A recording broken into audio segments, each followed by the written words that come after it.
ಕುರುಡು ಅಂತಾರೆ. ಆದ್ರೆ ಕೆಲವೊಂದು ಪ್ರಕರಣಗಳನ್ನು ನೋಡಿದಾಗ ಅದು ನಿಜವೆನಿಸಬಹುದು.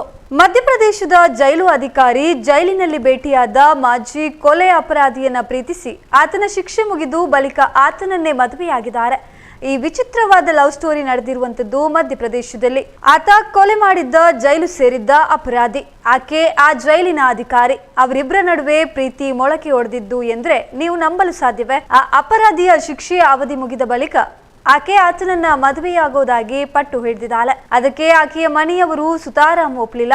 ಆದ್ರೂ ಹಠ ಮಾಡಿ ಆತನನ್ನೇ ಮದುವೆಯಾಗಿದ್ದಾರೆ. ಆಕೆ ಮುಸ್ಲಿಂ ಮಹಿಳೆಯಾಗಿದ್ದಾರೆ, ಆತ ಹಿಂದೂ. ಇದೀಗ ಆಕೆ ಹಿಂದೂ ಸಂಪ್ರದಾಯದಂತೆ ಅದ್ದೂರಿಯಾಗಿಯೇ ಆತನನ್ನ ಮದುವೆಯಾಗಿದ್ದಾರೆ. ಸತ್ನಾ ಸೆಂಟ್ರಲ್ ಜೈಲಿನಲ್ಲಿದ್ದಾಗ ಆ ಕೈದಿ ಮತ್ತು ಮಹಿಳಾ ಜೈಲು ಅಧಿಕಾರಿ ನಡುವೆ ಪ್ರೀತಿ ಮೂಡಿತ್ತು. ಅದಾದ ನಂತರವೂ ಅವರು ಸಂಪರ್ಕದಲ್ಲಿದ್ರು. ಇದೀಗ ಛತರ್ಪುರ ಜಿಲ್ಲೆಯಲ್ಲಿ ಅವರ ಮದುವೆ ನಡೆದಿದೆ. ಈ ವಿವಾಹ ಸೋಷಿಯಲ್ ಮೀಡಿಯಾದಲ್ಲಿ ಗಮನ ಸೆಳೆದಿದೆ. ಈ ಅಂತರ್ಧರ್ಮೀಯ ಸಮಾರಂಭವು ಮೇ 5ರಂದು ಛತರ್ಪುರ ಜಿಲ್ಲೆಯ ಲೌಕ್ಷ್ ನಗರ ಪ್ರದೇಶದಲ್ಲಿ ನಡೆಯಿತು.